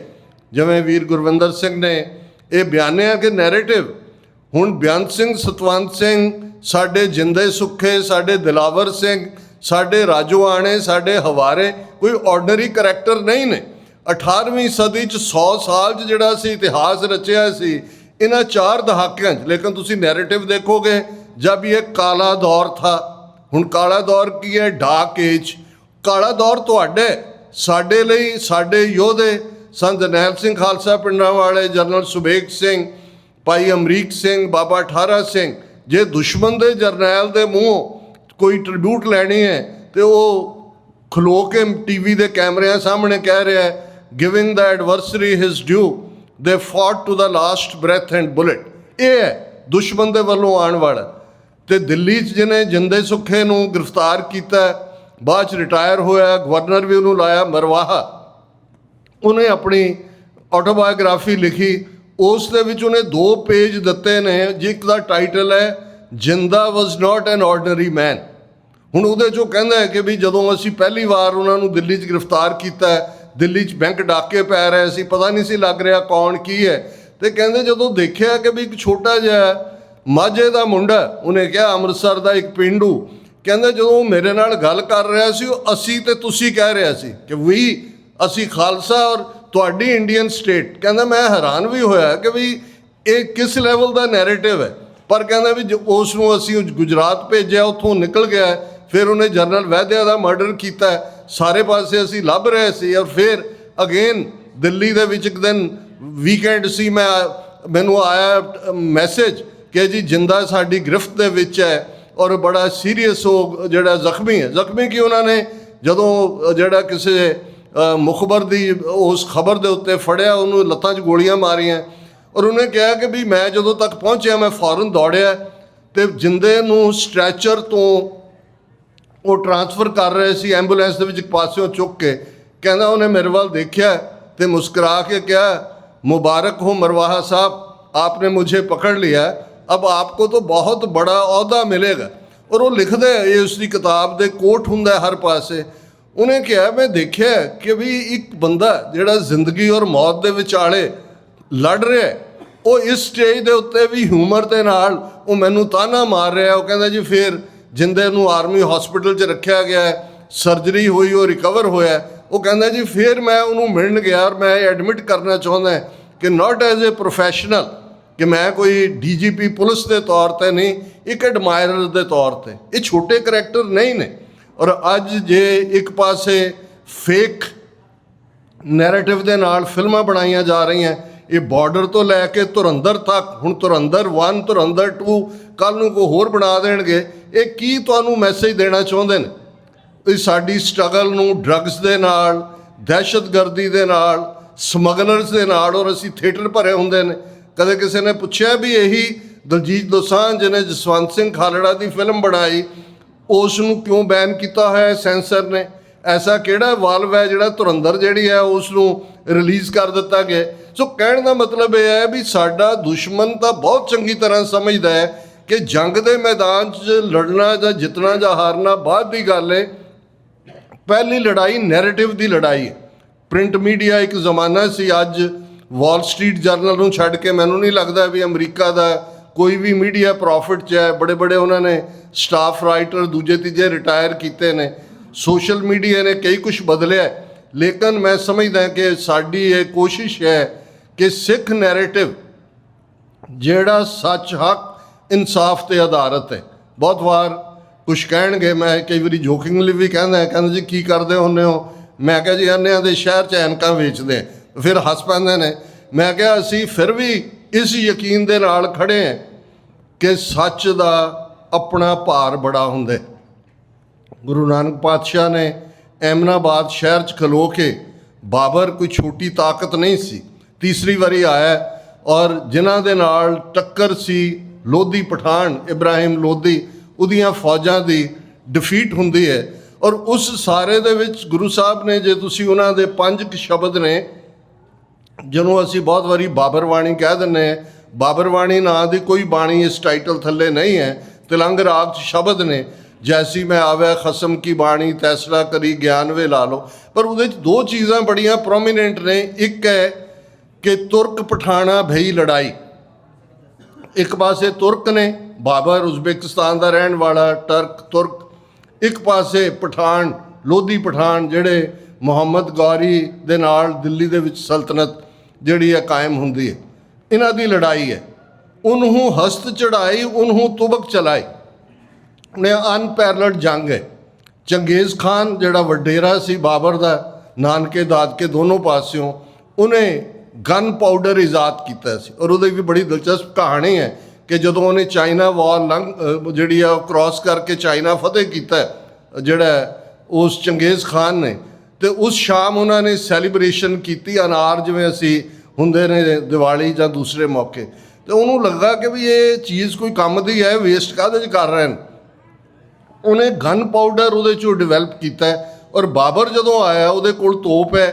ਉਸ ਧਰਤੀ 'ਤੇ ਪਹਿਲਾਂ ਕਿਸੇ ਨੇ ਈਵਨ ਤੋਪ ਦੀ ਆਵਾਜ਼ ਜਾਂ ਖੜਾਕ ਵੀ ਨਹੀਂ ਸੀ ਸੁਣਿਆ ਹੋਇਆ। ਅਤੇ ਇੱਧਰ ਇਹਨਾਂ ਦੀ ਪਠਾਣਾਂ ਦੀ ਫੌਜ ਹਾਥੀਆਂ ਦੇ ਉੱਤੇ, ਕਿਉਂਕਿ ਇੰਡੀਆ ਦੇ ਵਿੱਚ ਹਾਥੀ ਸਾਰੇ ਨਾਰਥ ਈਸਟ ਤੱਕ ਨੇ, ਉਹ ਦੌੜੇ। ਸੋ ਪਹਿਲੀ ਇਹ ਡਿਸਸਿਮਿਲੈਰਿਟੀ ਹੈ ਕਿ ਇੱਕ ਪਾਸੇ ਉਹਨੂੰ ਤੁਬਕ ਚਲਾਈ, ਤੁਬਕ ਤੋਪ ਨੂੰ ਕਹਿੰਦੇ ਨੇ, ਵੀ ਉਹ ਬਾਬਰ ਦੇ ਕੋਲ ਤੋਪ ਹੈ, ਅਤੇ ਇੱਧਰ ਜਿਹੜਾ ਹਾਥੀ ਨੇ। ਫਿਰ ਜਿਹੜੇ ਲੋਕ ਆਪਣੇ ਫਰਜ਼ ਨੂੰ ਨਹੀਂ ਪਛਾਣਦੇ, ਸੌਂ ਜਾਂਦੇ ਨੇ। ਜਿਹੜੇ ਹਾਕਮ ਸੀ ਦਿੱਲੀ ਦੇ, ਉਹ ਤਿਆਰ ਨਹੀਂ ਸੀ। ਜਿਵੇਂ ਅੱਜ ਵੀ ਸਾਡਾ ਇੱਕ ਤਬਕਾ, ਮੈਂ ਜ਼ਰੂਰ ਇਹ ਰੈਫਰ ਕਰਨਾ ਚਾਹੁੰਦਾ, ਇੱਕ ਪਾਸੇ ਸਾਡੇ ਯੋਧੇ ਨੇ ਜਿਹੜੇ ਜੂਝਦੇ ਨੇ, ਜੂਝ ਰਹੇ ਨੇ, ਜਿਨ੍ਹਾਂ ਨੂੰ ਇਸ ਗੱਲ ਦਾ ਪਤਾ ਹੈ ਕਿ ਭਾਈ ਅਲਟੀਮੇਟਲੀ ਪੋਲੀਟੀਕਲ ਲੜਾਈ ਪੋਲੀਟੀਕਲੀ ਲੜੀ ਜਾਏਗੀ, ਜੰਗ ਦੀ ਲੜਾਈ ਜੰਗ ਨਾਲ ਲੜੀ ਜਾਏਗੀ, ਨੈਰੇਟਿਵ ਦੀ ਲੜਾਈ ਨੈਰੇਟਿਵ ਨਾਲ ਲੜੀ ਜਾਏਗੀ। ਪਰ ਇੱਕ ਤਬਕਾ ਉਹ ਵੀ ਹੈ ਜਿਹੜੇ ਸਾਨੂੰ ਇਸ ਨਾਂ ਨਾਲ ਸਵਾ ਦੇਣਾ ਚਾਹੁੰਦੇ ਨੇ। ਨਾਮ ਜਪੋ ਜੀ, ਨਾਮ ਜਪੋ ਜੀ, ਖਾਲਿਸਤਾਨ ਆਪੇ ਹੀ ਬਣ ਜਾਏਗਾ। ਖਾਲਿਸਤਾਨ ਸਾਨੂੰ ਘੁੱਟ ਇਸ ਲਈ ਪੈ ਰਹੀ ਹੈ ਜੀ ਕਿਉਂਕਿ ਅਸੀਂ ਸਿੱਖ ਨਹੀਂ ਹੈਗੇ, ਅਸੀਂ ਖਾਲਸੇ ਨਹੀਂ ਹੈ ਜੀ। ਕੋਈ ਡਿਨਾਈ ਨਹੀਂ ਕਰਦਾ, ਸਾਡਾ ਆਈਡੀਅਲ ਹੈ ਕਿ ਅਸੀਂ ਉਸ ਤੱਕ ਪਹੁੰਚੀਏ। ਹੁਣ ਇਹੀ ਗੱਲ ਉਹਨਾਂ ਪਠਾਣਾਂ ਨੂੰ, ਜਿਹੜੇ ਉਸ ਵੇਲੇ ਦੇ ਵੱਡੇ ਵੱਡੇ ਪੀਰ ਔਰ ਦੂਜੇ ਸੀ, ਉਹ ਕਹਿ ਰਹੇ ਸੀ ਜੀ ਤੁਸੀਂ ਫਿਕਰ ਨਾ ਕਰੋ, ਤੁਹਾਨੂੰ ਤਿਆਰੀ ਦੀ ਲੋੜ ਨਹੀਂ ਹੈ, ਅਸੀਂ ਇਸ ਕਿਸਮ ਦਾ ਜਿਹੜਾ ਤੂਫਾਨ ਛੱਡਾਂਗੇ, ਅਸੀਂ ਚਲੀਏ ਕੱਟ ਰਹੇ ਹਾਂ, ਅਸੀਂ ਬੰਦਗੀ ਕਰ ਰਹੇ ਹਾਂ ਕਿ ਜਦੋਂ ਤੁਰਕ ਕ੍ਰਾਸ ਕਰਨਗੇ ਇੰਡਸ ਨੂੰ ਉਹ ਸਾਰੇ ਅੰਨੇ ਹੋ ਜਾਣਗੇ। ਗੁਰੂ ਨਾਨਕ ਪਾਤਸ਼ਾਹ ਦੀ ਟੈਸਟੀਮਨੀ ਹੈ ਕਿ ਕੋਟੀ ਹੂੰ ਪੀਰ ਬਰਜ ਰਹਾਏ ਜਾਂ ਮੀਰ ਸੁਣਿਆ ਧਾਇਆ, ਕਿ ਭਾਈ ਕਿੰਨੇ ਪੀਰ ਜਿਹੜੇ ਨੇ ਉਹਨਾਂ ਨੇ ਵਰਜਿਆ ਮੀਰ ਬਾਬਰ ਕਿ ਉਹ ਹਮਲਾਵਰ ਹੈ ਕਿ ਬਈ ਇਹ ਅੰਨੇ ਹੋਣਗੇ। ਤੇ ਉਹ ਗੁਰੂ ਸਾਹਿਬ ਨੇ ਕਿਹਾ ਕਹੂ ਤੁਰਕ ਨਾ ਹੋਆ ਅੰਨਾ ਕਿਨਾ ਨਾ ਪਰਚਾ। ਕੋਈ ਅੰਨਾ ਕੀ ਹੋਣਾ ਸੀ, ਉਹਨਾਂ ਨੇ ਉਹ ਕੁੱਟ ਕੇ ਮਾਰੇ। ਉਹਨਾਂ ਨੇ ਗੁਰੂ ਸਾਹਿਬ ਨੇ ਇਹ ਫਰਮਾਇਆ ਕਿ ਭਾਈ ਮੁਸਲਮਾਨੀਆਂ ਪੜ੍ਹੇ ਕਤੇਬਾਂ ਕਸ਼ਟ ਮੇ ਕਰੇ ਖੁਦਾਏ ਵੇ ਲਾਲੋ ਜਾਤ ਸਨਾਤੀ ਹੋਰ ਹਿੰਦਵਾਣੀਆਂ, ਇਹ ਵੀ ਲੇਖੇ ਲਾਏ ਵੇ ਲਾਲੋ। ਕਿਵੇਂ ਔਰਤਾਂ ਬੇਇੱਜ਼ਤ ਹੋਈਆਂ ਨੇ, ਕਿਵੇਂ ਜਿਹੜੇ ਉਹਨਾਂ ਦੇ ਸ਼ਹਿਜ਼ਾਦੇ ਨੇ ਉਹਨਾਂ ਨੂੰ ਜਿਹੜਾ ਟੁੱਕ ਕੇ ਮਾਰਿਆ ਗਿਆ। ਇਹ ਯਾਦ ਦਹਾਨੀ ਸਾਡੇ ਲਈ ਹੈ ਕਿ ਭਾਈ ਸਮੇਂ ਦੇ ਹਾਣ ਦਾ ਹੋਣਾ। ਇੰਟੈਲੈਕਟ ਨਾਲ ਇੰਟੈਲੈਕਟ ਲੜਦਾ ਹੈ। ਰੱਬ ਨੂੰ ਪਾਉਣ ਦੇ ਲਈ ਪੜ੍ਹਿਆ ਅਨਪੜ੍ਹਿਆ ਪਰਮਗਤ ਪਾਵੇ, ਉੱਥੇ ਤੁਹਾਡਾ ਫੇਥ ਹੈ, ਉੱਥੇ ਈਮਾਨ ਹੈ। ਕੌਣ ਨੇੜੇ ਹੈ ਕੌਣ, ਇਹ ਰੱਬ ਜਾਣਦਾ ਹੈ। ਇਹ ਅਸੀਂ ਜੱਜ ਨਹੀਂ ਹੈ ਕਿ ਕਿਹਨੂੰ ਰੱਬ ਪਿਆਰ ਕਰਦਾ। ਇਹ ਰੱਬ ਦੀ ਰਹਿਮਤ, ਨਾਨਕ ਨਦਰੀ ਕਰਮੀ ਦਾਤ, ਉਸ ਦੀ ਨਜ਼ਰ, ਉਸ ਦਾ ਕਰਮ, ਉਸ ਦੀ ਗਿਫਟ। ਪਰ ਦੁਨੀਆ 'ਚ ਰਹਿਣ ਦੇ ਲਈ ਤੁਹਾਨੂੰ ਇੰਟੈਲੈਕਟ ਨਾਲ ਇੰਟੈਲੈਕਟ ਲੜਦਾ ਹੈ, ਵਿਦਿਆ ਨਾਲ ਵਿਦਿਆ ਲੜਦੀ ਹੈ, ਪੈਸੇ ਦੇ ਨਾਲ ਪੈਸੇ ਦੀ ਜੰਗ ਹੁੰਦੀ ਹੈ। ਅਲਟੀਮੇਟਲੀ ਅੱਜ ਜਿਹੜੀ ਸਾਰੀ ਦੌੜ ਬਿਲੀਅਨਰ ਟ੍ਰਿਲੀਅਨਰ ਦੀ ਕਿੰਨੀ ਦੁਨੀਆ ਭਰ 'ਚ ਖਬਰ ਹੈ ਕਿ ਜੀ ਹੁਣ ਐਲਨ ਮਸਕ ਜਿਹੜਾ ਉਹ ਪਹਿਲਾ ਟ੍ਰਿਲੀਅਨਰ ਬਣ ਗਿਆ, ਹੁਣ ਮੂਨ ਵੀ ਮਾਰਸ ਵੀ, ਉਸ ਤੋਂ ਅੱਗੇ ਵੀ ਦੁਨੀਆ ਨੂੰ ਲੈ ਕੇ, ਇਹ ਉਹਨਾਂ ਦੀ ਲੜਾਈ ਹੈ। ਉਸ ਦੇ ਵਿੱਚ ਜ਼ਾਹਿਰ ਹੈ ਕਿ ਭਾਈ ਇਹ ਆਪਣੇ ਆਪ ਦੇ ਵਿੱਚ ਇੱਕ ਵੱਡੀ ਤਾਕਤ ਹੈ। ਪਰ ਅਸੀਂ ਜਿਸ ਰਸਤੇ ਦੇ ਪਾਂਧੀ ਹਾਂ, ਜਿਹਨੂੰ ਗੁਰੂ ਨਾਨਕ ਪਾਤਸ਼ਾਹ ਨੇ ਜਪਜੀ ਦੇ ਸ਼ੁਰੂਆਤ ਦੇ ਵਿੱਚ ਜਦੋਂ ਅਸੀਂ ਕਿਵ ਸਚਿਆਰਾ ਹੋਈ ਹੈ, ਕਿਵ ਕੂੜਾ ਟੁੱਟੈ ਪਾਲ, ਸਾਡਾ ਰਸਤਾ ਸੱਚ ਦਾ ਹੈ। ਸਾਡੀ ਸਿਆਸਤ ਕੋਈ ਧਰਮ ਤੋਂ ਵੱਖ ਨਹੀਂ ਹੈ, ਸਾਡੀ ਜ਼ਿੰਦਗੀ ਧਰਮ ਨੂੰ ਸਮਰਪਿਤ ਹੈ। ਸਿੱਖ ਦੀ ਜ਼ਿੰਦਗੀ ਦਾ ਹਰ ਪਲ ਰੱਬ ਨੂੰ ਸਮਰਪਿਤ ਹੈ। ਪਰ ਇਸ ਰਸਤੇ 'ਤੇ ਤੁਰਦਿਆਂ ਸਾਡੇ ਦੁਨਿਆਵੀ ਫਰਜ਼ ਨੇ, ਧਾਰਮਿਕ, ਸਮਾਜਿਕ, ਆਰਥਿਕ, ਸਿਆਸੀ ਔਰ ਜਿਹੜੀ ਪੋਲੀਟੀਕਲ ਸੋਵਰਨਿਟੀ ਹੈ ਉਹ ਬੇਸਿਕ ਪਾਰਟ ਹੈ। ਤਖਤ ਬਹਿ ਤਖਤੈ ਕੇ ਲਾਇਕ, ਗੁਰੂ ਸਾਹਿਬ ਨੇ ਕਿਹਾ ਵੀ ਤਖਤ 'ਤੇ ਬਹਿਣ ਦਾ ਹੱਕਦਾਰ ਉਹ ਹੈ ਜਿਹੜਾ ਤਖਤ 'ਤੇ ਬੈਠਦਾ ਹੈ। ਔਰ ਜਦੋਂ ਅਸੀਂ ਭਗਤ ਰਵਿਦਾਸ ਜੀ ਉਹਨਾਂ ਦਾ ਇਹ ਸ਼ਬਦ ਪੜ੍ਹਦੇ ਹਾਂ ਕਿ ਕੈਸਾ ਸਿਸਟਮ ਹੋਏ ਆਈਡੀਅਲ, ਬੇਗਮਪੁਰਾ ਸ਼ਹਿਰ ਕੋ ਨਾਓ ਦੁੱਖ ਅੰਦੋ ਨਹੀਂ ਤੈ ਠਾਓ, ਨਾ ਤਸ਼ਵੀਸ਼ ਖਰਾਜ ਨਾ ਮਾਲ, ਖੌਫ ਨਾ ਖਤਾ ਨਾ ਤਰਸ ਜਵਾਲ, ਅਬ ਮੋਏ ਖੂਬ ਵਤਨ ਗਹਿ ਪਾਈ, ਉਹਾਂ ਖੈਰ ਸਦਾ ਮੇਰੇ ਭਾਈ, ਕਾਇਮ ਦਾਇਮ ਸਦਾ ਪਾਤਸ਼ਾਹੀ, ਦੋਮ ਨਾ ਸੇਮ 100 ਆਹੀ। ਕਿ ਉਹ ਪਾਤਸ਼ਾਹੀ ਜਿੱਥੇ ਦੋਮ ਸੇਮ, ਜਦੋਂ ਪਰਸ਼ੀਅਨ ਕਾਊਂਟਿੰਗ ਹੁੰਦੀ ਹੈ ਅਵਲ ਫਸਟ ਕਲਾਸ ਸਿਟੀਜ਼ਨ, ਦੋਮ ਸੈਕੰਡ ਕਲਾਸ, ਸੇਮ ਥਰਡ ਕਲਾਸ, ਉਹ ਕਹਿੰਦੇ ਨੇ ਵੀ ਉਹ ਪਾਤਸ਼ਾਹੀ ਜਿੱਥੇ ਨਾ ਤਸ਼ਵੀਸ਼ ਨਾ ਖਰਾਜ ਨਾ ਟੈਕਸ ਨਾ ਫਿਕਰ, ਬੇਗਮ, ਜਿੱਥੇ ਕੋਈ ਗਮ ਨਾ ਹੋਏ, ਉਹ ਕਾਇਮ ਦਾਇਮ ਜਿਹੜੀ ਪਾਤਸ਼ਾਹੀ ਹੈ ਉੱਥੇ ਕੋਈ ਦੋਮ ਨਾ ਸੇਮ, ਉੱਥੇ ਸੈਕੰਡ ਥਰਡ ਕਲਾਸ ਸਿਟੀਜ਼ਨ ਨਹੀਂ ਹੈ ਨੇ, ਉਹ 100 ਆਹੀ। ਤੇ ਗੁਰੂ ਅਰਜਨ ਸਾਹਿਬ ਨੇ ਜਿਹੜਾ ਆਈਡੀਅਲ ਦਿੱਤਾ ਹੈ, ਜਿਸ ਦੇ ਉੱਤੇ ਬਿਲਕੁਲ ਡਾਕਟਰ ਆਜ਼ਾਦ ਨੇ ਜਦੋਂ ਕਿਹਾ ਕਿ ਅਸੀਂ ਜਦੋਂ ਖਾਲਿਸਤਾਨ ਦੀ ਐਡਵੋਕੇਸੀ ਕਰਦੇ ਹਾਂ, ਸਾਡਾ ਮਿਸ਼ਨ ਸਰਬੱਤ ਦਾ ਭਲਾ ਹੈ। ਔਰ ਸਰਬੱਤ ਦਾ ਭਲਾ ਤਾਂ ਹੀ ਸੰਭਵ ਹੋ ਸਕਦਾ ਹੈ ਜੇ ਤੁਹਾਡੇ ਕੋਲ ਆਪਣੀ ਕਿਸਮਤ ਆਪ ਘੜਨ ਦਾ ਹੱਕ ਹੋਏ। ਉਹ ਸਿਸਟਮ ਤੁਸੀਂ ਤਾਂ ਹੀ ਕਾਇਮ ਕਰ ਸਕਦੇ ਹੋ ਜੋ ਗੁਰੂ ਅਰਜਨ ਸਾਹਿਬ ਨੇ ਆਈਡੀਅਲ ਪੋਲੀਟੀਕਲ ਸਿਸਟਮ ਦਿੱਤਾ ਹੈ। ਹੁਣ ਹੁਕਮ ਹੋਆ ਮਿਹਰਵਾਨ ਦਾ, ਬੈ ਕੋਏ ਨਾ ਕਿਸੇ ਨਿਆਣ ਦਾ, ਸਭ ਸੁਖਾਲੀ ਉੱਠਿਆ ਇਹ ਹੋਆ ਹਲੀਮੀ ਰਾਜ ਜੀਓ। ਰੰਝਾਣਾ ਤੰਗ ਕਰਨਾ ਕਿ ਇਹ ਰੱਬ ਦੀ ਰਜ਼ਾ ਹੈ, ਰੱਬ ਦਾ ਹੁਕਮ ਹੈ। ਹੁਣ ਹੁਕਮ ਹੋਆ ਮਿਹਰਵਾਨ ਦਾ, ਕੋਈ ਨਾ ਕਿਸੇ ਰੰਝਾਣ ਦਾ, ਕੋਈ ਕਿਸੇ ਨੂੰ ਤੰਗ ਨਾ ਕਰੇ, ਕੋਈ ਕਿਸੇ ਦੇ ਸਿਵਲ ਰਾਈਟਸ ਨਾ ਖੋਏ, ਕੋਈ ਕਿਸੇ ਦੀਆਂ ਆਜ਼ਾਦੀਆਂ ਨਾ ਖੋਏ, ਕੋਈ ਭੈਣ ਉਸ ਸਿਸਟਮ 'ਚ ਬੇਪਤ ਨਾ ਹੋਏ।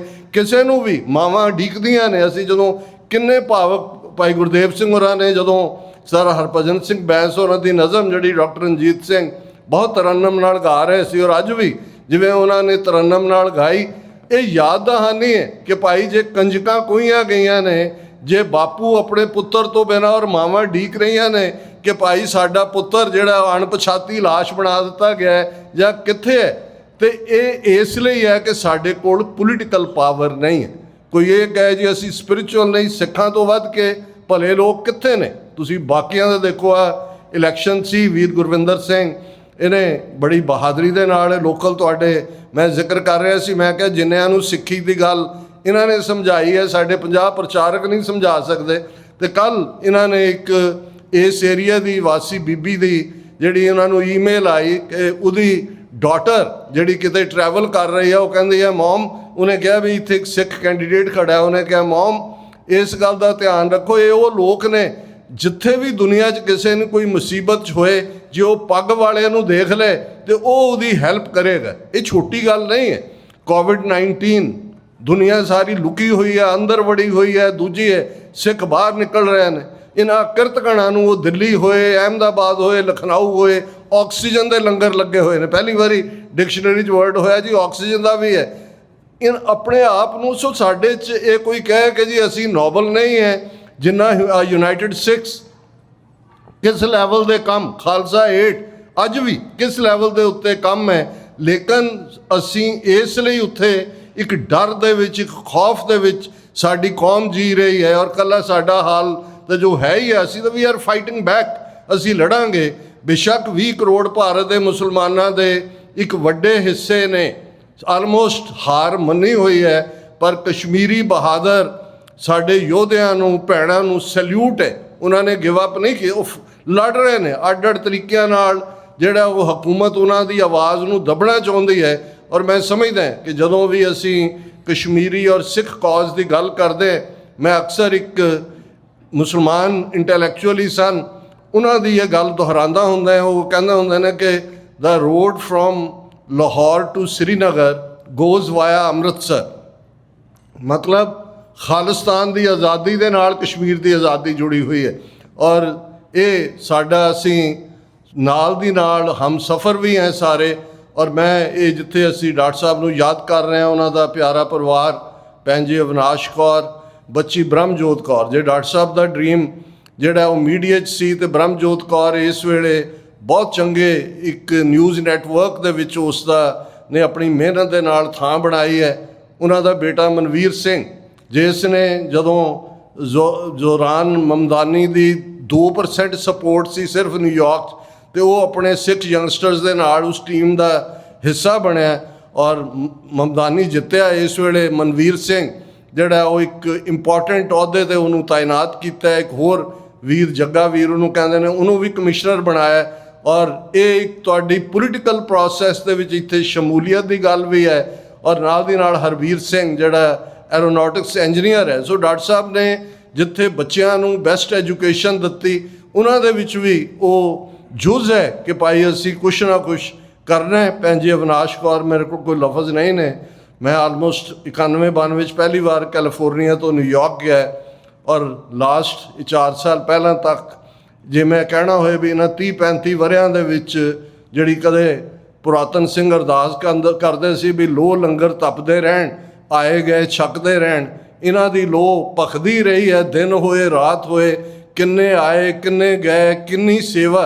ਔਰ ਇਹ ਸੱਚਮੁੱਚ ਗ੍ਰਸਤ ਜੀਵਨ ਦੇ ਵਿੱਚ ਖਾਸ ਤੌਰ 'ਤੇ ਬੰਦਾ ਜਿੰਨਾ ਮਰਜ਼ੀ ਉਸ ਦੇ ਵਿੱਚ ਐਕਟਿਵਿਜ਼ਮ ਹੋਏ, ਉਹਦੇ ਵਿੱਚ ਫਾਇਰ ਹੋਏ, ਜੇ ਜੀਵਨ ਸਾਥੀ ਨਾਲ ਸਾਥ ਨਾ ਦੇ ਤਾਂ ਤੁਸੀਂ ਕੁਝ ਨਹੀਂ ਕਰ ਸਕਦੇ। ਸੋ ਸੈਲਿਊਟ ਹੈ ਇਸ ਸਮੁੱਚੇ ਪਰਿਵਾਰ ਨੂੰ। ਔਰ ਇਸ ਬਹਾਨੇ ਹਰ ਵਰੇ ਮੈਂ ਕਨਕਲੂਜਨ ਦੇ ਵਿੱਚ ਭਾਈ ਗੋਵਿੰਦਰ ਸਿੰਘ ਬੈਠੇ ਨੇ ਦੀਵਾਨ 'ਚ, ਉਹਨਾਂ ਨੂੰ ਹਾਲਾਂ ਚੰਗੀ ਨਹੀਂ ਲੱਗਦੀ ਆਪਣੀ ਸਿਫਤ, ਪਰ ਮੈਂ ਇਹ ਕਹਿਣਾ ਚਾਹੁੰਦਾ ਕਿ ਮਿੱਤਰ ਪਿਆਰੇ ਵੀ ਉਹੀ ਹੁੰਦੇ ਨੇ। ਵੈਸੇ ਤਾਂ ਜਿਨ੍ਹਾਂ ਵੰਝਿਆ ਮੇਰੀ ਦੁਰਮਤ ਵੰਝੇ ਮਿੱਤਰ ਅਸਾਡੜੇ ਸਹੀ, ਮਿੱਤਰ ਨੂੰ ਡਿਫਾਈਨ ਕੀਤਾ ਗੁਰੂ ਸਾਹਿਬ ਨੇ ਕਿ ਜਿਹਦੀ ਸੰਗਤ ਦੇ ਨਾਲ ਮਾੜੀ ਮੱਤ ਦੁਰਮਤ ਜਾਂਦੀ ਲੱਗੇ। ਔਰ ਅਸੀਂ ਮੰਗਦੇ ਹਾਂ ਅਰਦਾਸ ਦੇ ਵਿੱਚ ਸਤਿਗੁਰੂ ਤੋਂ ਕਿ ਸਹੀ ਪਿਆਰੇ ਮੇਲ ਜਿਨ੍ਹਾਂ ਮਿਲਿਆ ਤੇਰਾ ਨਾਮ ਚਿਤਾਵੇ, ਕਿ ਹੇ ਵਾਹਿਗੁਰੂ ਉਹਨਾਂ ਦੇ ਨਾਲ ਹੀ ਸਾਨੂੰ ਦਿਨ ਦੇ ਵਿੱਚ ਮਿਲਾ, ਜਿਹੜੇ ਸਾਡੇ ਈਮਾਨ ਨੂੰ, ਸਾਡੇ ਫੇਥ ਨੂੰ ਹੋਰ ਮਜ਼ਬੂਤ ਕਰਨ। ਭਾਈ ਗੋਵਿੰਦਰ ਸਿੰਘ ਜਿਨ੍ਹਾਂ ਨੇ ਡਾਕਟਰ ਰਣਜੀਤ ਸਿੰਘ ਹੋਰਾਂ ਦੀ ਸੰਗਤ ਮਾਣੀ, ਦੋਸਤ ਭਰਾ ਕਾਰੋਬਾਰ ਦੇ ਵਿੱਚ ਵੀ ਨਾਲ, ਔਰ ਇਹ ਉਹਨਾਂ ਦਾ ਐਫਰਟ ਹੈ ਡੈਲਸ 'ਚ ਬੈਠਿਆ ਕਿ ਉਹ ਉਹਨਾਂ ਦੀ ਯਾਦ ਨੂੰ ਹਰ ਵਰੇ ਤਾਜ਼ਾ ਰੱਖਦੇ ਨੇ। ਇਸ ਬਹਾਨੇ ਨਾਲ ਅਸੀਂ ਇਕੱਠੇ ਵੀ ਹੁੰਦੇ ਹਾਂ, ਆਪਣੀ ਗੱਲ ਵੀ ਕਰਦੇ ਹਾਂ, ਯਾਦਾਂ। ਔਰ ਜਿਵੇਂ ਗੁਰਵਿੰਦਰ ਸਿੰਘ ਦੀ ਮੈਂ ਗੱਲ ਮੈਨੂੰ ਬਹੁਤ ਚੰਗੀ ਲੱਗੀ, ਇੱਕ ਪਾਕਿਸਤਾਨ ਦੇ ਬਹੁਤ ਵੱਡੇ ਫਿਲਮ ਐਕਟਰ ਦਾ ਜਿਹੜਾ ਉਹਦੀਆਂ ਸੈਲੀਬ੍ਰੇਸ਼ਨਸ ਉਹਦੇ ਜਿਉਂਦੇ ਜੀ, ਤਾਂ ਉੱਥੇ ਇੱਕ ਸਪੀਕਰ ਨੇ ਕਿਹਾ ਕਿ ਵੀ ਮਰਨ ਤੋਂ ਬਾਅਦ ਅਸੀਂ ਜਿਹੜਾ ਜੋ ਮਰਜ਼ੀ ਕਹੀ ਜਾਈਏ, ਜਿਨ੍ਹਾਂ ਲੋਕਾਂ ਨੂੰ ਅਸੀਂ ਪਿਆਰ ਕਰਦੇ ਹਾਂ, ਜਿਨ੍ਹਾਂ ਦੇ ਕੰਮ ਦੀ ਸ਼ਲਾਘਾ ਕਰਦੇ ਹਾਂ, ਉਹਨਾਂ ਦੇ ਜਿਉਂਦੇ ਜੀ ਉਹਨਾਂ ਨੂੰ ਇਹ ਦੱਸੋ ਕਿ ਤੁਸੀਂ ਕਿੰਨੇ ਅਹਿਮ ਹੋ, ਤੁਹਾਡੀ ਅਹਿਮੀਅਤ ਕਿੰਨੀ ਹੈ। ਔਰ ਇਹ ਵੀ ਇੱਕ ਪਾਰਟ ਹੈ, ਮੈਂ ਸਮਝਦਾ ਵੀ ਤੁਰ ਗਏ ਜਿਹੜੇ ਨੇ ਉਹਨਾਂ ਦੀ ਲੈਗੇਸੀ ਹੈ। ਡਾਕਟਰ ਰਣਜੀਤ ਸਿੰਘ ਇੱਕ ਇੰਡੀਵਿਜੂਅਲ ਨਹੀਂ ਨੇ, ਉਹ ਉਸ ਖਾਲਿਸਤਾਨ ਦੀ ਲੈਗੇਸੀ ਦੇ ਝੰਡਾ ਬਰਦਾਰ ਸਨ। ਮੀਡੀਆ ਦੀ ਇੰਪੋਰਟੈਂਸ ਨੂੰ ਉਹਨਾਂ ਨੇ ਸਮਝਿਆ, ਉਹਨਾਂ ਨੇ TV 84 ਦਾ ਇਹ ਬੂਟਾ ਲਾਇਆ।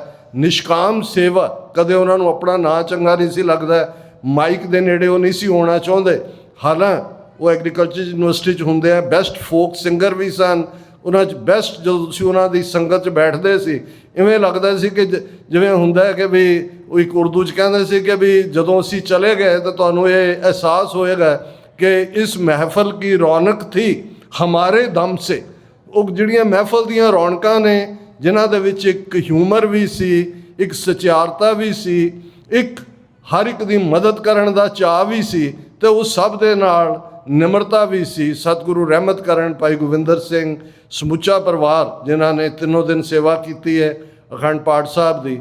ਇਵੇਂ ਹੀ ਇਹ ਜਿਹੜੀਆਂ ਯਾਦਾਂ ਵੀ, ਔਰ ਸਾਡਾ ਕੌਮੀ ਨਿਸ਼ਾਨਾ ਜਿਸ ਦੇ ਲਈ 1.5 ਲੱਖ ਤੋਂ ਜ਼ਿਆਦਾ ਦਸ਼ਮੇਸ਼ ਪਿਤਾ ਦੇ ਸਪੁੱਤਰ ਸਪੁੱਤਰੀਆਂ ਨੇ ਆਪਣੇ ਸਰੀਰਾਂ ਦੇ ਨਜ਼ਰਾਨੇ ਭੇਟ ਕੀਤੇ ਨੇ, ਤਾਂ ਕਿ ਕੌਮ ਦਾ ਆਉਣ ਵਾਲਾ ਕੱਲ੍ਹ ਸ਼ਾਨਮਤਾ ਹੋਏ, ਮਾਣਮਤਾ ਹੋਏ। ਉਹ ਦਿਨ ਦੂਰ ਨਹੀਂ ਜਦੋਂ ਦਰਿਆਏ ਜਮਨਾ ਤੋਂ ਵਾਹਗਾ ਤੱਕ ਇੰਡੀਪੈਂਡੈਂਟ ਸੋਵਰਨ ਨੇਸ਼ਨ ਖਾਲਿਸਤਾਨ ਇੱਕ ਹਕੀਕਤ ਹੋਏਗਾ।